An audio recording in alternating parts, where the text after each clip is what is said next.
Hello Gemini. Gemini यानी मिथुन राशि में सुरेश को ट्रिपल एस हिंदी टैरो से। तो आज हम जेमिनाई यानी मिथुन राशि के लिए सिंगल्स की जनरल लव रीडिंग करेंगे। जो सिंगल हैं, विडो या विडोवर रहे हैं, डाइवोर्सी रहे हैं, रीजन चाहे कोई भी रहा, लेकिन अपने आप को सिंगल मानते हैं, अकेला मानते हैं, या फिर अभी तक अनमैरिड हैं, कुंवारे हैं, शादी विवाह ही ना किया हो, तो ये रीडिंग उनके लिए है। जनरल है, जनरल होने के कारण आप पर मैच हो भी सकती है, नहीं भी हो सकती। जिस पर जितनी मैच होती प्लीज आप एक्सेप्ट कर सकते हैं।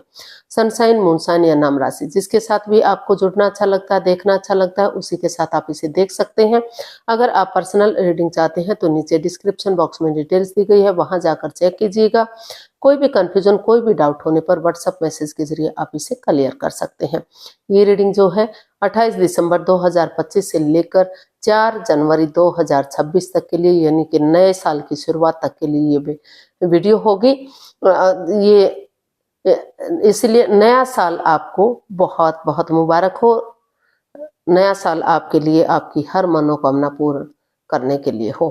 तो चलिए इसके साथ ही देख लेते हैं कि जो जेमिनाई के सिंगल्स हैं उनकी करंट एनर्जीज क्या है, फिलहाल जो उनकी एनर्जी है वो क्या है।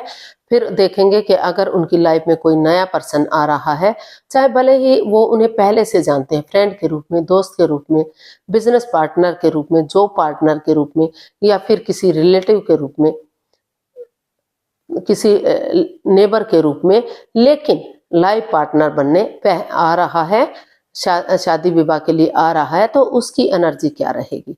और अगर आप किसी पास्ट पर्सन से डील कर रहे थे, अटैचमेंट या जुड़ा हुआ महसूस कर रहे थे, तो लव रिलेशन में थे, या फिर जो है दूरियां बनी हुई हैं, शादी विवाह भी चाहे क्यों ना किया हो, लेकिन दूरियां बनी हुई हैं, आपको लग रहा है कि आप सिंगल ही हैं, तो उनके वापस आने की एनर्जी क्या है। और उसके बाद हम गाइडेंस देखेंगे। इन सब के बाद आपका एक क्वेश्चन होगा जो आप लोगों की डिमांड पर ही है, तो उसका देखेंगे क्या आंसर रहेगा, उसके बाद बारे में हम बाद में चर्चा करेंगे। तो चलिए देख लेते हैं जेमिनाई। जेमिनाई यानी मिथुन राशि के जो सिंगल्स हैं उनकी करंट एनर्जीज क्या है। सिंगल्स की करंट एनर्जी, सिंगल्स की करंट एनर्जी क्या है देखते हैं। 6 of wands, 2 of cups and 9 of wands.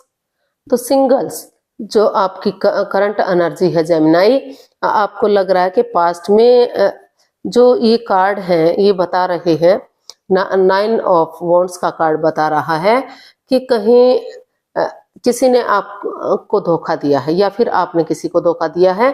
तो जो आपकी एनर्जी है काफी थोड़ा सा मतलब स्ट्रेस में, एंजाइटी में कह सकते हैं, लेकिन जो एनर्जी है वो आप महसूस कर रहे हैं कि जो पास्ट में हुआ कोई बात नहीं, उसको रिमूव करते हैं। आप सिचुएशन में बने हुए हैं, अभी भी ठहरे हुए हैं। आपको लग रहा है कि गलतियां दोनों तरफ से हुई है, उन्होंने भी गलती की है, आपने भी गलती की है, और चाहे गलती किसी ने भी की है, लेकिन दुख तकलीफ दोनों को हुआ है। वो भी हर्ट हुए हैं, आप भी हर्ट हुए हैं, अंदर से दुखी वो भी हैं, आप भी हैं।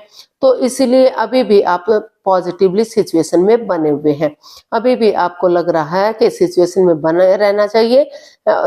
हर आदमी को, हर इंसान को एक मौका, एक चांस और मिलना ही चाहिए।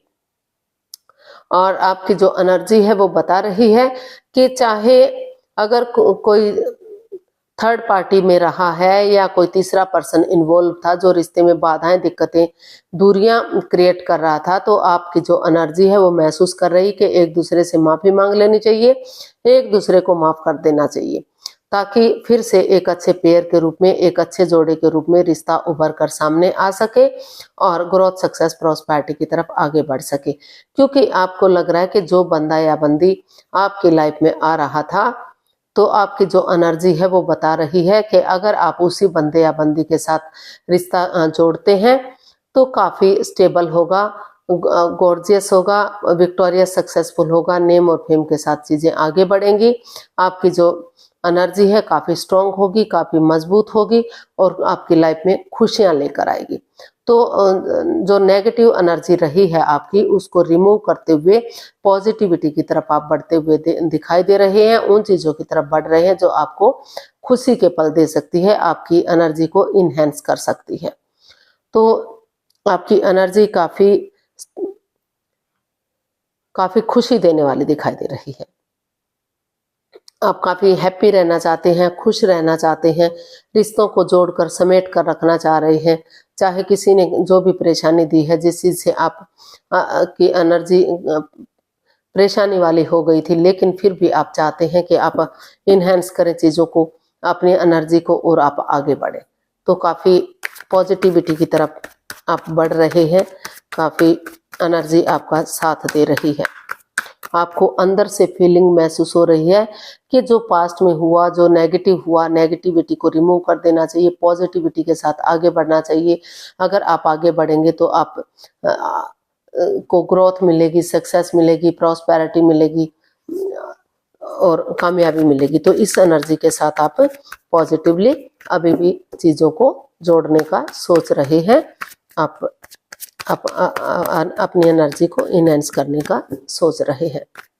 तो देख लेते हैं अगर इन दिनों कोई नया बंदा या बंदी आपकी लाइफ में आ रहा है तो एनर्जी क्या रहेगी, नए पर्सन के रूप में एनर्जी क्या रहेगी।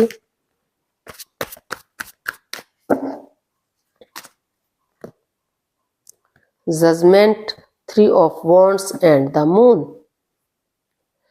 तो ये जजमेंट हर कार्ड बता रहा है कि पास्ट में कुछ तो परेशानी हुई है, कोई राज, कोई मिस्ट्री, कोई रहस्य, कोई छिपी हुई बात, कोई सिगरेट रहा है, या तो आपने उनसे छिपाया है या उन्होंने आपसे छिपाया है।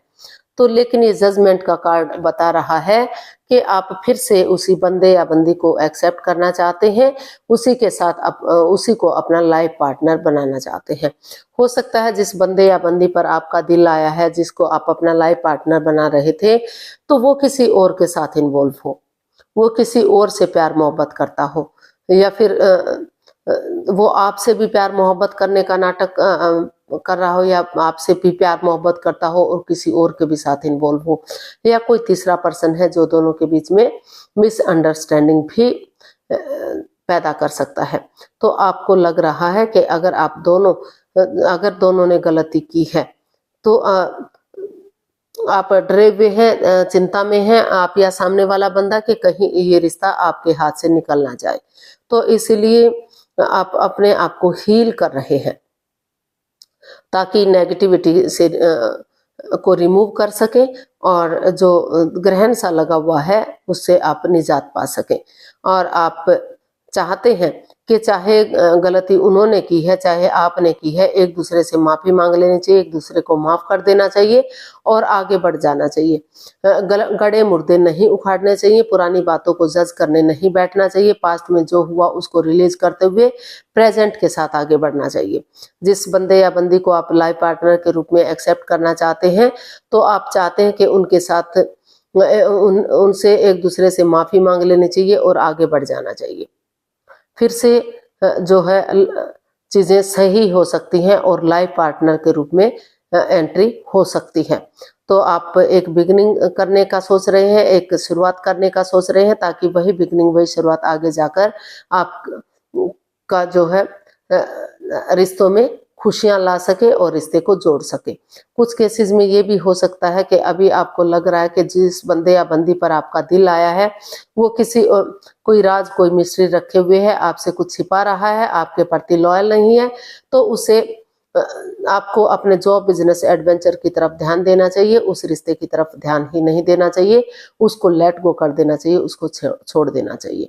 तो कुछ केसेस में रिश्ते को छोड़ने का भी हो सकता है और कुछ केसेस में आगे बढ़ने का भी आप सोच रहे हैं ताकि वही, क्योंकि आपको महसूस हो रहा है, आपको लग रहा है कि जिस बंदे को आप लाइफ पार्टनर के रूप में एक्सेप्ट करना चाह रहे हैं उसी के साथ आपके जो है संबंध अच्छे जा सकते हैं, वही बंदा या बंदी आपको खुशी दे सकता है।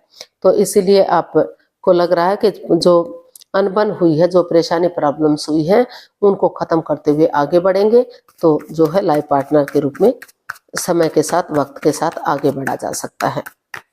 और कुछ केसेस में लग रहा है कि थर्ड पार्टी सिचुएशन है, बाधाएं रुकावटें दिक्कतें हैं, कोई राज मिस्ट्री रहस्य है, तो इस रिश्ते से रिश्ता बनने से पहले ही उन चीज़ों से लेट गो कर देना चाहिए और लाइफ में आगे बढ़ जाना चाहिए। तो देख लेते हैं, अगर किसी पास्ट पर्सन से आप डील कर रहे थे, अटैचमेंट या जुड़ा हुआ महसूस कर रहे थे या लव रिलेशन में थे, तो उनके वापस आने की एनर्जी क्या है। 3 of pentacles, 4 of pentacles and king of swords.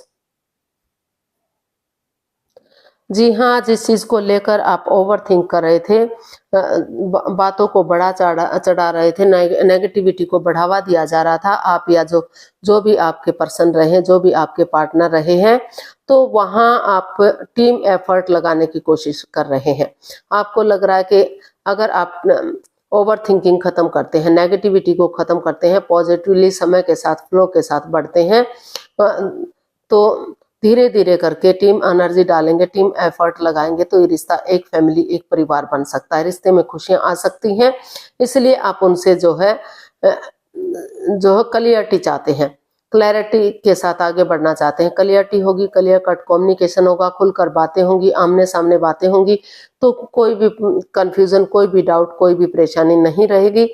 रिश्ता आगे बढ़ेगा तो खुशियां आएंगी, ग्रोथ आएगी, सक्सेस आएगी, प्रॉस्पेरिटी आएगी, नेम और फेम बढ़ेगा और रिश्ता स्टेबल और कामयाब होगा। तो वहाँ पास्ट पर्सन के लिए भी आप अपना टीम एफर्ट लगाने की कोशिश कर रहे हैं, अपनी एनर्जी डालने की कोशिश कर रहे हैं। तो समय के साथ आगे बढ़ते हैं, चीज़ों में क्लियरिटी लाते हैं, तो वो भी रिश्ता आगे बढ़ाया जा सकता है। अभी आप को लग रहा है कि आप टीम एनर्जी डालेंगे, टीम एफर्ट लगाएंगे और चीज़ों को क्लियर करेंगे, समय के साथ फ्लो के साथ आगे बढ़ेंगे, ताकि रिश्ता आगे जाकर स्टेबल हो सके, कामयाब हो सके। तो अभी जो है, पहले आपको लग रहा है कि चीज़ों को क्लियर करना चाहिए, रिश्ते को ईजी और आसान बनाने के लिए, तभी आप इसमें आगे बढ़ेंगे, तभी आप इस रिश्ते को एक्सेप्ट कर पाएंगे। तो इस तरह की एनर्जी दिखाई दे रही है। गाइडेंस देख लेते हैं।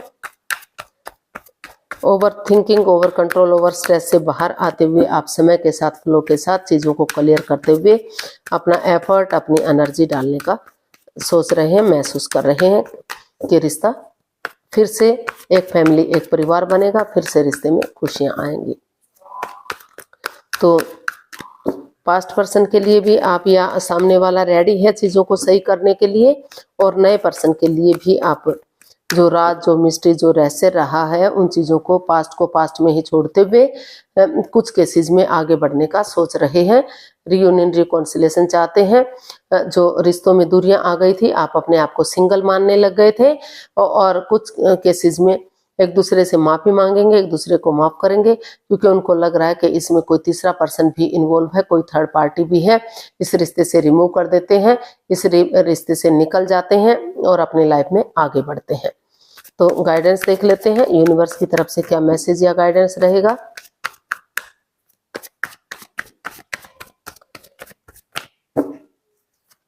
तो नए इवन पुराना जो भी रिश्ता है, वहां आपको क्लियरिटी लाने की जरूरत है, क्लियर कट कम्युनिकेशन की जरूरत है, जांच पड़ताल करके ही आगे बढ़ने की या रिश्ते को खत्म करने की जरूरत है। अगर बिना सोचे समझे रिश्ते को एक्सेप्ट करते हैं या रिश्ते से बाहर होते हैं, तो परेशानी हो सकती है, दिक्कतें आ सकती हैं। पहले क्लियरिटी लाइए, चाहे मुंहफट बनना पड़े, एक दूसरे के अगेंस्ट जाना पड़े। गाइडेंस देख लेते हैं। The hanged one, page of wands and 6 of swords. तो यूनिवर्स आपको मैसेज दे रहे हैं, गाइडेंस दे रहे हैं कि पहले अपने आप को, अभी आप हैंग हो चुके हैं, रिश्ता रुक चुका है, थम चुका है, आगे नहीं बढ़ पा रहे हैं। स्पिरिचुअल ग्रो कीजिए अपने आप को। स्पिरिचुअल ग्रो करेंगे तो नेगेटिविटी को रिमूव कर पाएंगे। और या तो आप थर्ड पार्टी में रहे हैं या सामने वाला रहा है, तो पहले अपने दिल और दिमाग से उस नेगेटिविटी को रिमूव कीजिए, उन चीज़ों को लेट गो कर दीजिए, अलविदा कीजिए जो इस रिश्ते में बाधाएं, रुकावटें, दिक्कतें दे रही हैं, आगे बढ़ने से रोक रही हैं। और अगर आप या सामने वाला किसी और के साथ इन्वॉल्व है, तो पहले उन चीज़ों को अगर आप इस रिश्ते में आगे बढ़ना चाहते हैं तो उन चीज़ों को उन रिश्तों को पूरी तरह से ख़त्म करना पड़ेगा, तभी नए सिरे से आप आगे बढ़ पाएंगे, एक बिगिनिंग, एक शुरुआत कर पाएंगे। ये भुलाते हुए कि आपका एक दूसरे के साथ पहले भी कोई रिश्ता रहा है, कोई संबंध रहा है। एक नई एनर्जी, एक नई ताजगी, एक नए जोश के साथ अगर आप शुरू से शुरू करेंगे चीज़ों को, एक पहल करेंगे, तो तभी आप आगे बढ़ पाएंगे, तभी रिश्ते में शुरुआत हो पाएगी। तो पहले आपको अपना नज़रिया चेंज करना पड़ेगा, सामने वाले के नज़रिए से चीज़ों को देखना पड़ेगा। तो पहले अपने आप को हील कीजिए, स्पिरिचुअल ग्रो कीजिए, ताकि नेगेटिविटी को रिमूव कर सके, उन चीज़ों को लेट गो कर सके, अलविदा कर सके जो रिश्ते में बाधाएं, रुकावटें, दिक्कतें दे रही हैं, रिश्ता बनने से पहले ही सिचुएशन में परेशानियां, प्रॉब्लम्स दे रही हैं। तभी आप एक नई एनर्जी के साथ, एक नई ताजगी के साथ एक शुरुआत कीजिए, चाहे वो नए पर्सन के लिए है या फिर आपके पुराने पर्सन के साथ है। तभी आप आगे बढ़ पाएंगे, तभी आपकी लाइफ में खुशी आ सकती है। तो वो देख लेते हैं आपका जो भी एक क्वेश्चन है, यूनिवर्सिटी आपके लिए क्या आंसर देंगे। तो आंखें बंद कीजिए, 15 सेकंड का समय दिया जाता है। समय शुरू हुआ। अब अपने सब माइंड से, अंतरात्मा से सोचिए कि आपका क्या क्वेश्चन है। बहुत सारे क्वेश्चन में मत उलझिए, उसमें आप नहीं सोच पाएंगे कि क्या क्वेश्चन था। तो अगर आप 15 सेकंड में नहीं सोच पा रहे हैं तो वीडियो को पॉज कीजिए, और जब आपको लगे कि आपने सोच लिया है तो वीडियो को ओपन कीजिए और अपने क्वेश्चन का आंसर जानिए। आपका समय पूरा हुआ, आप अपने क्वेश्चन का आंसर जान सकते हैं। ये रहा आपके सामने। Ask for help from others, और बॉटम ऑफ द डेक बता रहा है सक्सेस। तो यूनिवर्सिटी आपको मैसेज दे रहे हैं, नए इवन पुराने जिस भी रिश्ते के लिए आप आगे बढ़ना चाहते हैं, तो आपको दूसरों की हेल्प लेनी पड़ेगी, मदद लेनी पड़ेगी, क्योंकि आप इस एनर्जी में नहीं है कि अपने आप फैसला ले सकें। जो आपके अराउंड लोग हैं या जिस पर आप बिलीव करते हैं, भरोसा करते हैं, तो उनका सलाह मशुरा कर सकते हैं, या जिसको आप अपना गुरु मानते हैं, आदर्श मानते हैं, चाहे वो घर में बड़ा बहन भाई है, बड़े बुजुर्ग है या जो भी कोई है, तो उनकी मदद, उनकी हेल्प लेंगे, दूसरे लोगों की हेल्प लेंगे, उनसे थोड़ा सा जानकारी कलेक्ट करेंगे, तो तभी आपको सफलता मिलेगी, कामयाबी मिलेगी, आप आगे बढ़ पाएंगे। चाहे वो नया रिश्ता है, चाहे पुराना रिश्ता है, अगर आप बिना सोचे समझे अपनी मर्जी से आगे बढ़ने की कोशिश करेंगे तो शायद आपके लिए वो इतना सुटेबल ना हो। तो किसी की हेल्प, किसी की मदद जरूर लीजिएगा, ताकि कंफ्यूजन से, नेगेटिविटी से आप बाहर निकल सकें और पॉजिटिवली आगे बढ़ सकें। आज के लिए इतना ही, फिर नई वीडियो के साथ मिलते हैं। अगर वीडियो सही लगती है, अच्छी लगती हैं, तो प्लीज़ लाइक, शेयर और सब्सक्राइब करें। कमेंट्स करना ना भूलें, इससे मोटिवेशन मिलता है, आपको नोटिफिकेशन मिलता है, वीडियो बनाने में मदद मिलती है। तो जल्दी मिलते हैं नई वीडियो के साथ। तब तक के लिए हैप्पी रहें, खुश रहें। नमस्ते, थैंक यू सो मच।